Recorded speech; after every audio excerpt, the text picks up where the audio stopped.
নমস্কার, শেয়ারবাজ থেকে আমি শাশ্বত মিত্র। আমার এডুকেশনাল চ্যানেলে আপনাদের সবাইকে স্বাগত। মার্কেট আজকে একটু ফেরবার একটা চেষ্টা করেছে, থ্যাঙ্কস টু সার্গিও গোর, নতুন যিনি রাষ্ট্রদূত হয়েছেন আমেরিকার ভারতে। তিনি বলেছেন যে মঙ্গলবার একটা ট্রেড ডিলের ব্যাপারে কথাবার্তা হচ্ছে এবং সেটা কালকে কিছু ফলপ্রসূ আলোচনা হতে পারে। দেখা যাক এই কথার মধ্যে কতটা সত্যতা আছে। কি বলেছেন উনি?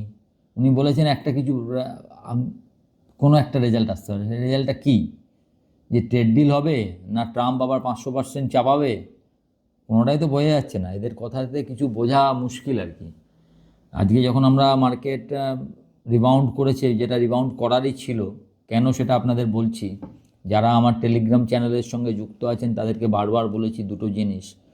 আগের দিন আপনাদের লিখেছিলাম যে 25,525 না 530 হচ্ছে 100-ডে মুভিং অ্যাভারেজ। সাধারণত এসব জায়গা থেকে সাপোর্ট নেয়। ইন্ট্রাডেতে তার একটু নিচে গেছে, 470 গেছে, গিয়ে ওখান থেকে ঘুরেছে কথাটা, সেখান থেকে আবার 800 পর্যন্ত দেখিয়েছে। তাহলে বুঝতে পারছেন, মানে প্রায় 300-350 পয়েন্টের রিকভারি নিফটিতে, not a matter of joke, low থেকে। এখন যারা আমার টেলিগ্রাম চ্যানেলে যুক্ত আছেন তারা জানেন যে সকালেই লিখেছিলাম যে PCR, put call ratio 0.62, over sold হয়ে যাবে যদি আজকে পড়ে। এবং সকালবেলা যথারীতি 200 পয়েন্ট যখন ডাউন হলো তখন তো ওভার সোল্ড হয়েই গেছে। তো সেখান থেকে একটা টেকনিক্যাল পুল ব্যাক আসারই ছিল, তার সঙ্গে যুক্ত হয়েছে কথাটা, সেই পুল ব্যাকটাকে আরও বেশ একটা শক্তিশালী করেছে আর কি। বলে না যে নতুন করে আপনি দেখবেন যখন আমাদের ওই আবহাওয়া দপ্তর থেকে আসে যে অমুক জায়গায় একটা ঘূর্ণিঝড় সৃষ্টি হয়েছে, নিম্নচাপ নিম্নচাপ অমুক হাওয়া এসে নিম্নচাপকে আরও শক্তিশালী করে দিয়েছে, এরম ব্যাপার আর কি। তো ওনার কথাটা সেখানে আরও একটা শক্তিশালী ব্যাপার সৃষ্টি করেছে, যার ফলে মার্কেট উঠেছে।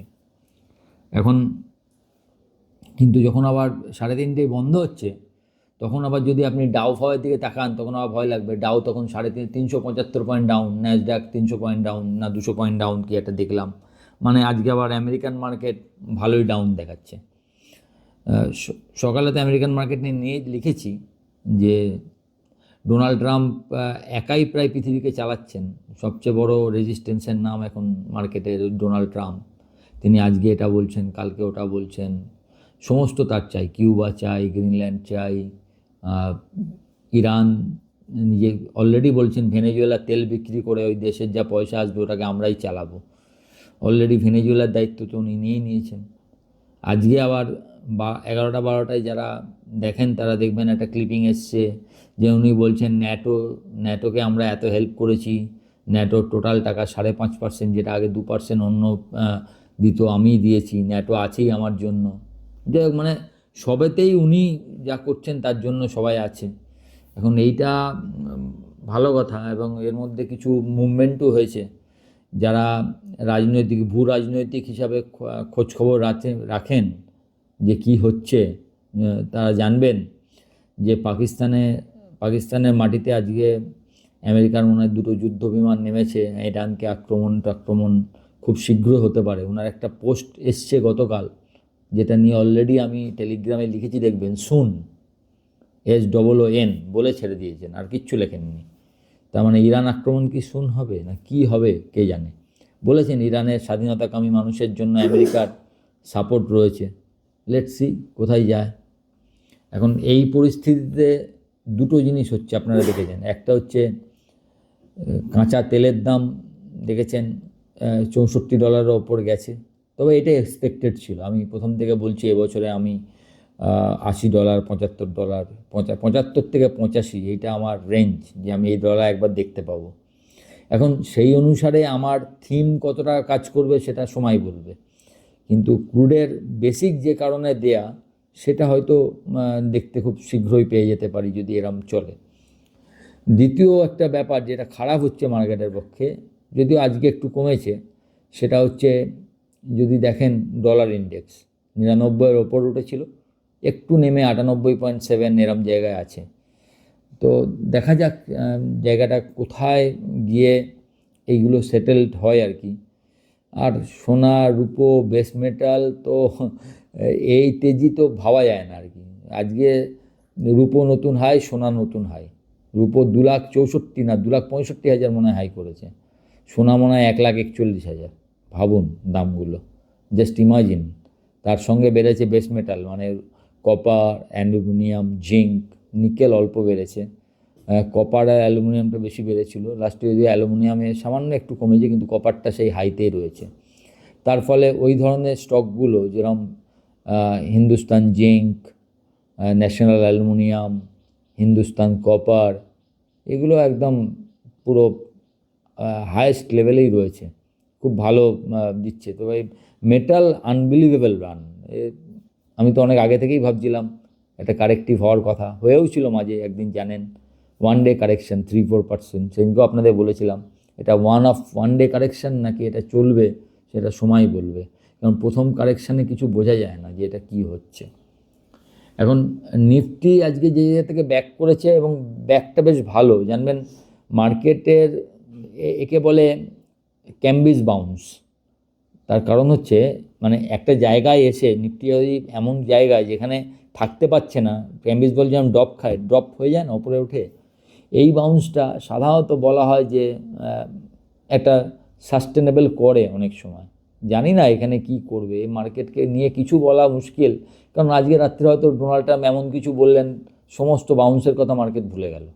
সুতরাং কী হবে, নোবডি নোজ কী হবে। একটা আইডিয়া আর কি, এটা হতে পারে, এই হিসাবে আপনাকে ঠিক করতে হবে। এই মার্কেটে আপনি একদম করে হ্যাঁ হিসাব করে কিছু নিতে পারবেন না। অ্যাজ এ ট্রেডার, ইনভেস্টার হিসাবে তো কম দামে যেরকম 1450 এসছে, লোকে একটু রিলায়েন্স কিনলো, কি 940 930 এসছে, এইচডিএফসি ব্যাঙ্ক কিনলো, ঠিক আছে আজকে কিনবো আবার পরের দিন একটু কিনবো, এসব চালাবো, এসব নিয়ে কোনো চিন্তা নেই।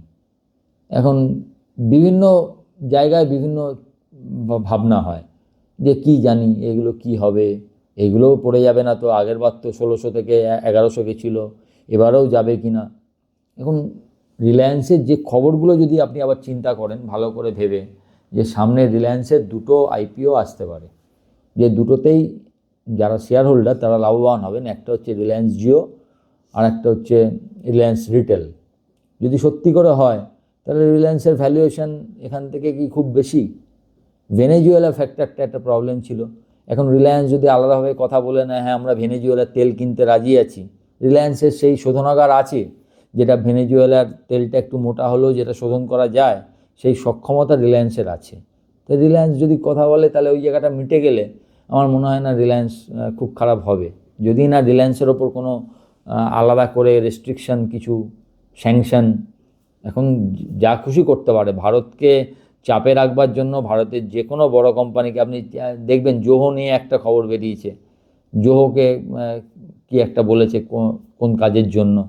তো ভারতের যেগুলো ফ্ল্যাগশিপ কোম্পানি যেরকম আম্বানি, আদানি, যে বড় বড় কোম্পানি আছে তাদের ওপর একটা প্রেশার থাকবে। এই প্রেশার, আমরা বলি না যে ঝিকে মেরে বউকে শিক্ষা দেওয়া না, কিছু একটা কথা একটা আছে আমাদের প্রাচীন প্রবাদ, ওই টাইপের আর কি। মানে ভারতকে ডাইরেক্টলি না বলে ভারতের কোম্পানিগুলোর ওপর প্রেশার ক্রিয়েট করে একটা ব্যবস্থা করা। তো এইসব ব্যাপার স্যাপার আর কি চলছে মার্কেটে।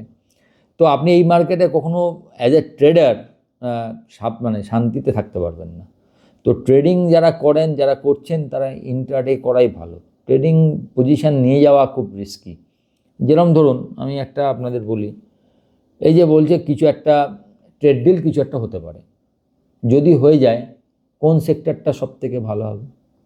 যদি ধরুন ট্রেড ডিল হয়ে গেল, আপনাকে তো আলোচনা করতে হবে, তাহলে প্রথমেই আপনার মনে হবে টেক্সটাইল ভালো হবে, শ্রিম্প মানে শ্রিম্প এক্সপোর্ট ওটা ভালো হবে, জেমস অ্যান্ড জুয়েলারি ভালো হবে, এগুলো আপনার প্রথমেই মনে হবে। টেক্সটাইলের সব থেকে বেশি এক্সপোর্ট কে করে? গোকুল দাস। অথচ দেখুন গোকুল দাস আজকে 6% পড়ে আছে। তার মানে কি, যারা এইসব কোম্পানিতে কাজ করে তারা এই সম্ভাবনাকে দেখছে না যে ইমিডিয়েট কিছু ট্রেড ডিল হতে পারে, তারা হয়তো ভাবছে না। নাহলে সব থেকে আগে রিয়াক্ট করার কথা কার? যার সব থেকে ভালো হতে পারে, যারা ফুললি এক্সপোর্টের ওপর নির্ভরশীল। কিন্তু সেই কোম্পানিটা সেভাবে রিয়াক্ট করেনি। আপনি যখন মার্কেটের সার্বিক চরিত্রটা দেখবেন, তখন তো আপনাকে ইন্ডিভিজুয়ালি দেখতে হবে না কোন কোন স্টক রিয়াক্ট করলো, এই খবরটাকে ধরে কি মার্কেট ঘুরলো, নাকি এটা টেকনিক্যাল বাউন্স, কি হলো, মার্কেট কতটা একে বিশ্বাস করলো। এটা অন্যভাবে হতে পারে। কিরম? আপনি মার্কেটে একটা খবর দিলেন যে এরকম হতে পারে, তাহলে অবভিয়াসলি আমি যদি সেলার হই মার্কেটে, আমার ধরুন 800, 900, 26,000, 26,200 নিফটি সেল করা আছে, তো I am in a good profit. যদি আমি গুড প্রফিটে থাকি, তাহলে আমার কি মনে হবে, why should I take risk? আমি তো এখানে রিস্ক নেবো না। আমার এখানে কি করব, আমি পজিশনটা কেটে যাব। আমার মনে হয় আজকে মার্কেটে ঠিক সেটা হয়েছে। এফআইআই কি ডাটা আসে, খুব খুব ইম্পর্ট্যান্ট। যদি এফআইআই ডাটা ভালো আসে আজকে, বিশেষ করে নিফটি ফিউচার এবং ক্যাশে যদি কেনা টেনা আসে, তাহলে দেখা যাক সঙ্গে আর কালকে কি ধরনের নিউজ ফ্লো করে, কি ধরনের মানে ফলো আপ কী কী আছে। ফলো আপ কি কিছু হলো না, এটা একটা খবর দিলাম আর 3 দিন ধরে এটা নিয়ে কোনো খবর নেই, কি হতে পারে তার উপর মার্কেট নির্ভর করবে। আজকে একদিনের ইয়েতে একটা ভালো হলো যে আমরা 700-র নিচে যদি দুটো ক্লোজিং পেতাম, এটা বেশি নেগেটিভ হতো মার্কেটের পক্ষে। 100 ডিএমএকে ছুঁয়ে প্রায় 300 পয়েন্ট ওপরে বন্ধ করা অবভিয়াসলি আ গুড সাইন। তো হোপ যে এখান থেকে মার্কেট আজকের লোটা করে মার্কেট ওপরে অন্তত থিতু হবে, এটা যদি ভাবি ভালো। দেখা যাক মার্কেট কি বলে। তবে এখনই কোনো রিস্ক নেবেন না। যারা ট্রেডিং করেন করুন, আর যারা আপনার ইনভেস্টার তাদের জন্য বলছি আপনারা আরামসে থাকুন। বহু লোক একটা প্রশ্ন জিজ্ঞেস করেছে, একটু বলে দিয়ে, আইটিসি নিয়ে। আইটিসি তো ধরুন রিসেন্ট হাই 400-410 থেকে 340, মানে প্রায় 20% পড়ে গেছে। কিন্তু তা সত্ত্বেও আইটিসি, মানে আমরা বলি না যে বটম বিল্ডিংয়ে যেগুলো দেখায়, মানে আমরা যেগুলো দেখে অভ্যস্ত, এখন নতুনভাবে হতে পারে, প্রতিদিনই অনেক কিছু নতুন হয়। বটম বিল্ডিংয়ের কিছু প্রসিডিওর আছে, মানে মনে হয় দেখে এখানে পড়বে যাবে, তার ভোলাটিলিটি বেড়ে যাবে, এরকম কিছু এখনও আইটিসিতেও হয়নি। বাট দাম তো ভালোই। আমার মানে যদি বলেন, আমাকে যদি জিজ্ঞেস করেন, আমার মনে হয় 1 ফেব্রুয়ারি দের ইজ এ চান্স যে মানে একদম ওই দিন কি বলছে, কি হলো বাজেটে, ওই দিনে আইটিসি একটা লো করে নেওয়ার চান্স থাকবে, যদি খুব খারাপ কিছু না বলে। 1 ফেব্রুয়ারি যে দাম করেছে, মানে at the day of budget বা তার 2-1 দিন আগে যদি ক্লিয়ার হয়ে যায় যে অ্যাটমসফিয়ার, যে হ্যাঁ এটাই হচ্ছে, ক্লাউডটা যদি ক্লিয়ার হয়, তাহলে সম্ভবত 1 ফেব্রুয়ারি ইজ দ্য ডে যেদিন হয়তো আইটিসি লো করে যাবে। আমার idea, I may be completely wrong.